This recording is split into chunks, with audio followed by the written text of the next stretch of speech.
आइए सुनते हैं कार्यक्रम ये जम्मू है।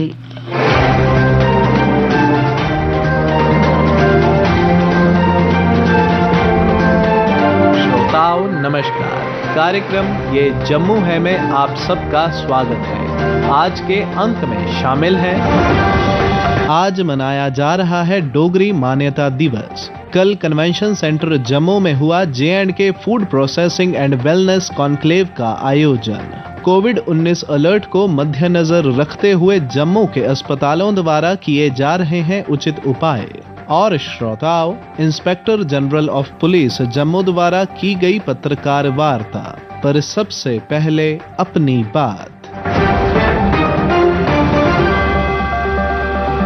हर किसी की मान सम्मान से जुड़ी होती है उसकी अपनी मातृभाषा, और अपनी मातृभाषा का सम्मान करने व उसे महत्वपूर्ण बनाने में उस भाषा भाषियों का अहम किरदार रहता है। डोगरी भाषा की पहचान बनवाने और इसे इसका अधिकार दिलवाने के पीछे कई संघर्षपूर्ण वर्षों का इतिहास है।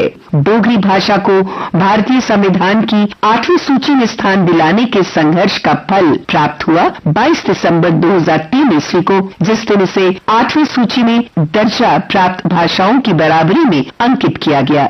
इसलिए 22 दिसंबर का दिन डोगरी भाषा के लिए ऐतिहासिक दिन है तथा डोगरों व डोगरी प्रेमियों के लिए नई गौरव गाथा का दिन है। भारतेंदु हरिश्चंद्र कहते हैं, निज भाषा उन्नति अहे, सब उन्नति को मूल, बिन निज भाषा ज्ञान के मिटे ना हिय की शूल। अर्थात अपनी मातृभाषा सब प्रकार की उन्नति की बुनियाद होती है तथा बिना मातृभाषा के ज्ञान के हृदय में ठंडक तथा संतोष का एहसास भी नहीं हो सकता।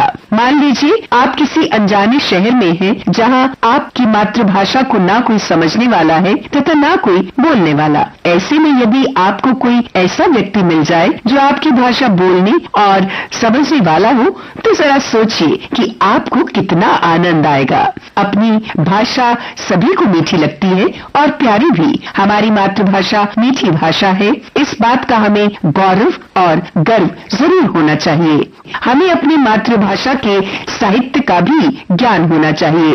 डोगरी के पुनर्जागरण की यात्रा 1944 की बसंत पंचमी को डोगरी संस्था की स्थापना से आरंभ हुई थी। इसके बाद डोगरी में साहित्य लिखा जाने लगा तथा लगभग 1950 के वर्ष से प्रकाशित होने लगा था। 1964 में तिलक प्रवीण की परीक्षाएं व इसके बाद शिरोमणि की क्लासें लगने लगी तथा परीक्षाएं प्रारंभ हुई। डोगरी का विकास एवं विस्तार होता गया। सन 1969 में साहित्य अकादमी नई दिल्ली द्वारा डोगरी भाषा को आधुनिक भारतीय भाषा के रूप में मान्यता प्रदान की गई।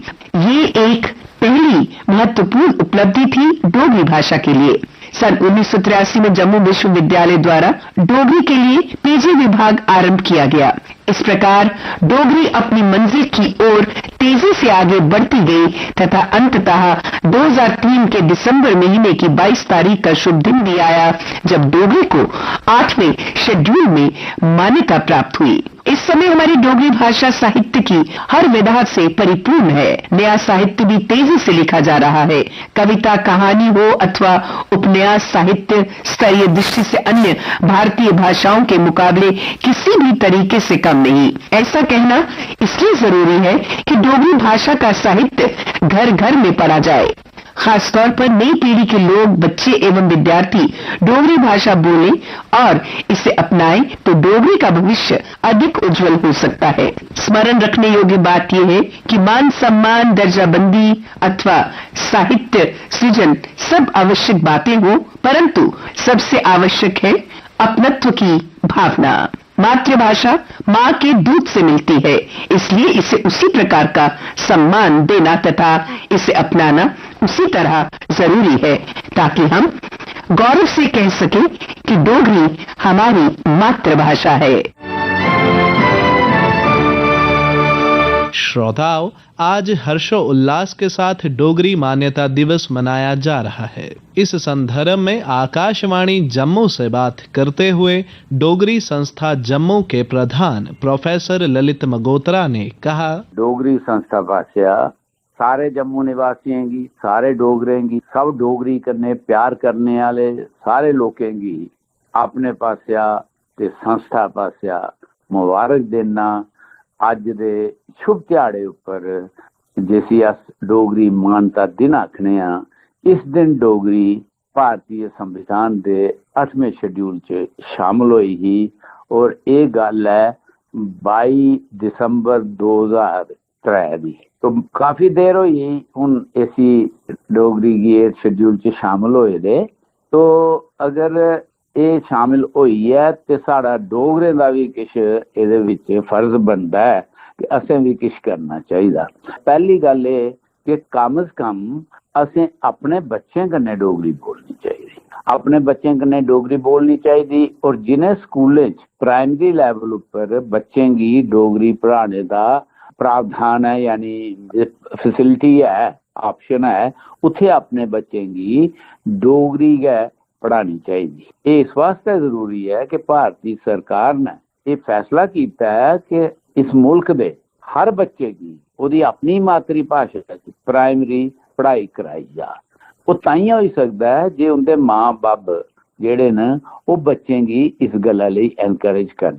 डोगरी जेड़ी है उसी डोगरी ते कश्मीरी गी दोने गी sari state the official language बनाया गया है। वो ऑफिशियल लैंग्वेज है, दफ्तरें च कम करने लई कारस्पांडेंस सारी डोगरी च ते कश्मीरी च करने लई। वो किन्नी देर कि'यां होई सकदी है जेकर दफ्तरें च वो लोग गै नहीं होंगन जेड़े डोगरी लिखी सकन ते जेड़े डोगरी बोली सकन। इसलिए एक कोशिश की जानी चाहिए है कि डोगरी की मते कोला मते लोकें च आपस च बोलिया जा, बच्चें कन्नै बोलिया जा और जेड़े बोला दिन उन्हें एनकरेज किया जा ताकि साड़ी डोगरी भाषा अगे बढ़े। मातृभाषा का के स्थान है, मातृभाषा की के देखो ये कन्नै सम्मान तो जुड़े दा हुंदा है, आइडेंटिटी भी जुड़ी दी हुंदी है, लेकिन एक होर चीज हुंदी है कि जेड़ी गल अपनी मातृभाषा च आसानी कन्नै समझ आई सकदी, मैं बच्चें दी गल करा ना, इन्नी ओ कुसा होर भाषा च नहीं आई सकदी। एक बारी मैं तुसें परती है बड़ी बड़ी मुबारकबाद दिना, लेकिन तुंदा जड़ा फर्ज है उसी पूरा करने लिए भी तुंदे कन्नै दरख्वास्त करना डोगरी दी किताबां भी खरीदो, डोगरी दे कॉमिक्स भी है जे बच्चें वास्ते कॉमिक्स भी लाओ और किताबां खरीदो, कॉमिक्स लाओ, आपस में गलबात करो, डोगरी दी खबरां सुनो, ये सारे काम करो तो डोगरी अगे बदल और असें डोगरें गी एदा मान होग, गर्व होग। बड़ा बड़ा तुंदा धन्यवाद। आज के इस उपलक्ष्य में senior citizen support service club Jammu द्वारा एक कार्यक्रम का आयोजन किया जा रहा है। इस बारे में जानकारी देते हुए क्लब के चेयरमैन डॉक्टर कस्तूरी लाल ने बताया, इसमें हम सब लोगों को शहर में सिटीजन्स को जो ऑर्गेनाइजेशंस हैं जैसे चैम्बर्स है या कुछ बाड़ी ब्राह्मणा के जो एसोसिएशंस हैं या फेडरेशंस हैं या एजुकेशनिस्ट हैं या हिस्टोरियंस हैं, सोशल एक्टिविस्ट जो डोगरी लैंग्वेज के साथ जिनका कंसर्न है, ये स्टेक होल्डर्स हैं। और हम इन लोगों से ये परामर्श कर रहे हैं कि डोगरी लैंग्वेज को पहले एक सिलेबस बनाया जाए जो कि पहली से लेकर 5वीं क्लास तक हर एक स्कूल में पढ़ाया जाए। इसी को आगे बढ़ाने के लिए हमने ये प्लान किया है कि हम एक मेमोरेंडम लेफ्टिनेंट गवर्नर साहब को दें, चीफ सेक्रेटरी साहब को दें कि अंडर जो नेशनल एजुकेशन पॉलिसी है वो प्राइमरी लैंग्वेज जो है डोगरी को उन्होंने तरजीह देनी चाहिए। दूसरा पॉइंट उसमें ये है कि हमारे यहाँ कोई साइंस पार्ट नहीं है और ये बहुत एसेंशियल है कि अगर लोगों को हमने एजुकेट करना है, पढ़ाना है, बच्चों को समझाना है तो फिर हमें ये साइंस पार्ट जो हैं वो डोगरी में लिखना शुरू करने चाहिए। उसके अलावा हमारा जो अपनी प्लानिंग है जो हम और डिस्कशन में ला रहे हैं वो ये है कि हम कुछ सेमिनार यानी यूनिवर्सिटीज और कॉलेजेस इन सब को मिला के इनके सेमिनार डोगरी पर विषय पर करें। फिर जो बच्चे स्कूलों में पढ़ते हैं कुछ स्कूलों के बच्चों में आपस में एक कंपटीशन पैदा हो ताकि उनमें से जो सिलेक्टेड बच्चे हैं उनको प्राइज दें, उनको इनकरेज करें कि प्राइमरी लेवल डोगरी लैंग्वेज को आप लोग उसको आगे बढ़ाओ। और अभी गवर्नमेंट ने एक नोटिफिकेशन निकाली है कि अपॉइंटमेंट के लिए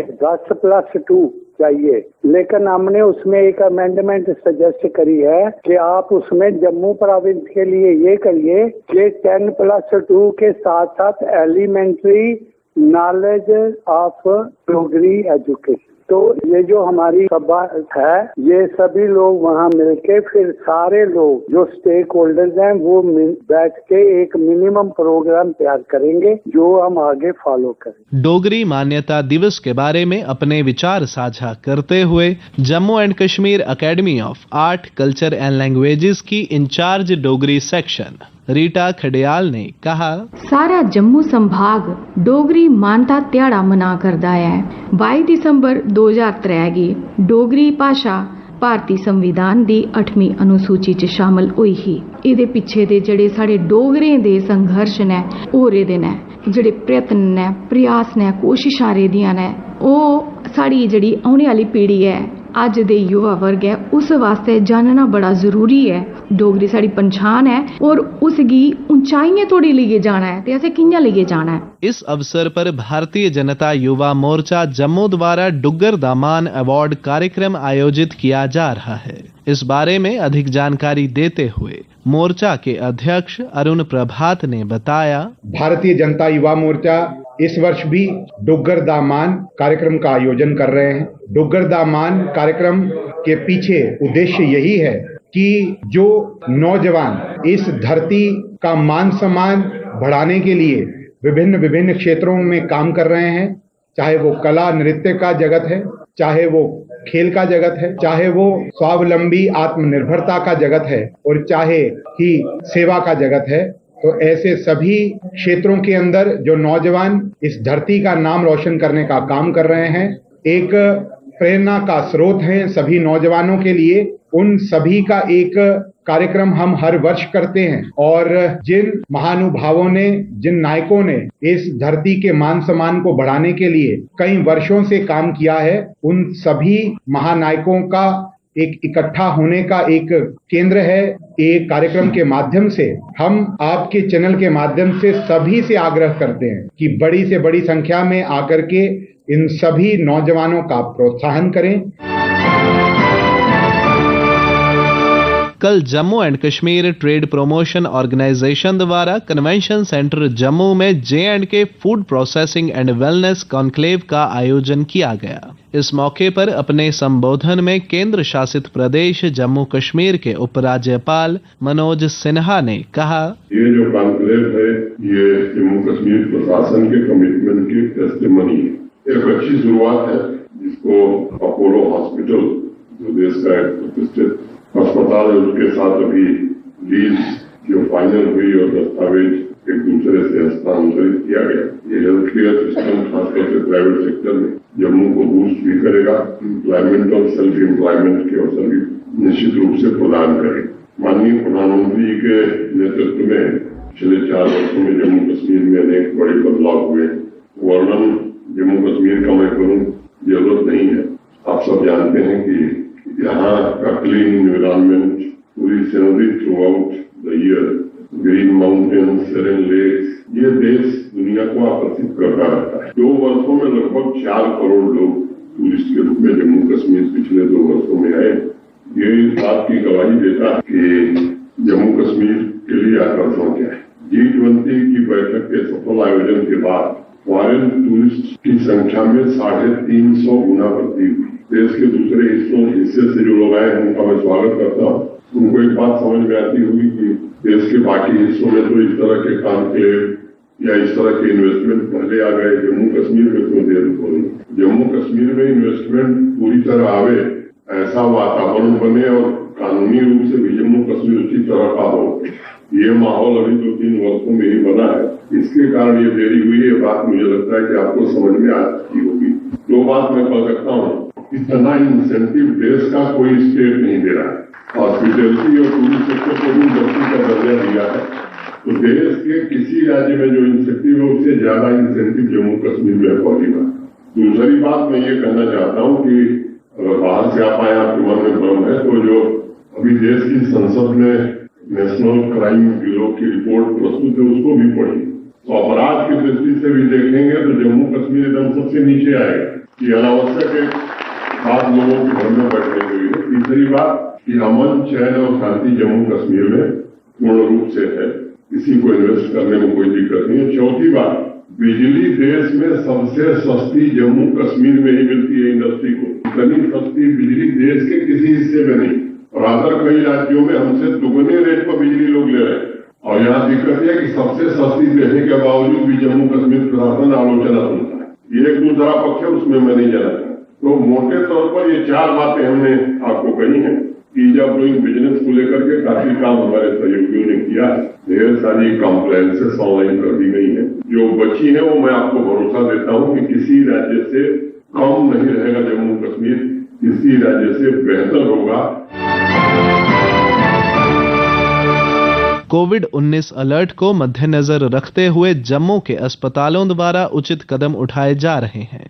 इस संबंध में अधिक जानकारी देते हुए श्री महाराजा गुलाब सिंह हॉस्पिटल जम्मू के medical superintendent doctor Dara Singh ने बताया, हमारे हेड ऑफ द इंस्टीट्यूशन ने इसकी मीटिंग की थी और उसमें ये सबको इंस्ट्रक्शन पास आउट हुई है अपने अपने मेडिकल स्टूडेंट्स को कि आप अपनी हर चीज को प्रिपेयरनेस को रेडी रखिए। आप अपनी ड्रग्स की इन्वेंटरी चेक करो, जो जो सामान चाहिए टेस्टिंग के लिए, जो चाहिए ड्रग्स के लिए चाहिए, जो इक्विपमेंट चाहिए वो बना के जो गैप है उनको आप फिल कर दीजिए। और हमारे पास इस वक्त जो है स्टाफ के पास पास्ट एक्सपीरियंस है, मशीनरी इक्विपमेंट है, ऑक्सीजन की कोई दिक्कत नहीं है। हमारा 3 टायर सिस्टम ऑक्सीजन का चल रहा है, जैसे जनरेशन प्लांट है, ऑक्सीजन जनरेशन प्लांट है। वार्ड में ऑनलाइन हर बेड पे आपको ऑक्सीजन लगी हुई है। साथ में स्टैंड बाई सिस्टम हमारा ये होता है कि सिलेंडर चाहिए, सिलेंडर का हमारा 600-700 का बैंक है, 24 घंटे फुल रहते हैं। उसके अलावा 3rd लेवल पे हमारे ऑक्सीजन कंसंट्रेटर मशीन है, हर बेड पे अवेलेबल है। तो ड्रग्स भी है, एक्सपीरियंस भी है और जगह भी हमारे पास है। ये 2 वार्ड हम आपको इसलिए दिखा रहे हैं कि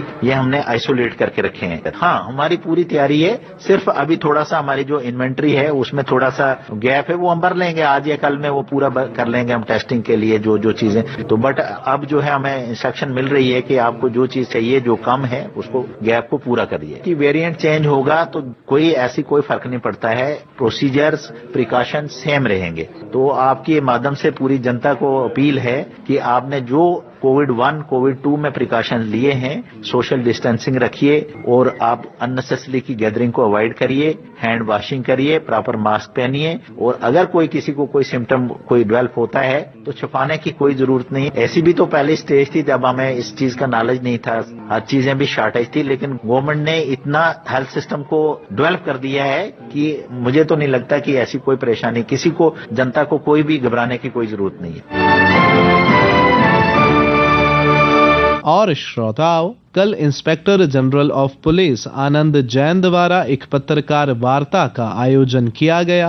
पत्रकारों से बात करते हुए उन्होंने कहा, खासकर जम्मू जोन में इन पर्टिकुलर काफी सारे मुख्तलिफ जिलों में ये जो इलीगल सेटलमेंट्स आए हैं, इनमें काफी सारे लोग उनको एड और अबेट कर रहे हैं, उनके रिहाइश को उनकी जगह दे रहे हैं, उनको जो आधार कार्ड, सिम कार्ड और बाकी मुख्तलिफ तरह के जो डॉक्यूमेंट्स हैं जो कि एक वैलिडिटी प्रोवाइड करते हैं किसी भी इंडिविजुअल को इस देश की बेसिक सर्विसेज एक्वायर करने के लिए।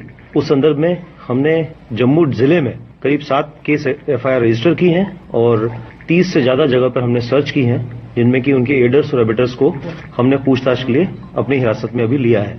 और बाकी जिले जैसे डोडा है, किश्तवाड़ है और पुंछ जिला है, राजौरी जिला है, इनमें भी इनके जो एडर्स और एबेटर्स हैं इस ऑफेंस के, जो ये फॉरनर्स हैं, इनके जो एडिंग और अबेटिंग के सपोर्ट के लिए लोग आए हैं, उन संदर्भ में हमने भी उनके खिलाफ भी वहां केस रजिस्टर किए हैं, उनमें गिरफ्तारी की है और कार्रवाई की है। FIR 7 FIR लगी हैं जम्मू जिले की और उसमें करीब हमने 30 से 35 लोगों को पूछताछ के लिए भी लाया है और करीब 30 से ज्यादा जगह पे सर्च की गई है। इन पे जो भी लीगल कार्रवाई है, जो भी इसमें एज पर द एक्ट है जो कार्रवाई है, वो मुकम्मल की जाएगी ड्यूरिंग कोर्स ऑफ इन्वेस्टिगेशन। इसमें इन डॉक्यूमेंट से इनके पास काफी सारे लोगों के पास रेंट एग्रीमेंट मिले हैं, काफी सारे लोगों के पास कुछ सिम कार्ड मिले हैं, काफी सारे लोगों के पास कुछ राशन कार्ड्स वगैरह मिले हैं। तो इसकी ये तफ्तीश की जा रही है कि ये डॉक्यूमेंट्स कैसे एक्वायर हुए और कुछ लोगों को कस्टडी में लेके फर्दर पूछताछ की जाएगी। इसी के साथ ही कार्यक्रम ये जम्मू है का आज का अंक समाप्त होता है। वाचक ऋषिव प्रभाकर, स्थल रिकॉर्डिंग सुनील कुमार रैना और रमेश कुमार शर्मा, प्रस्तुतकर्ता रविकांत शर्मा।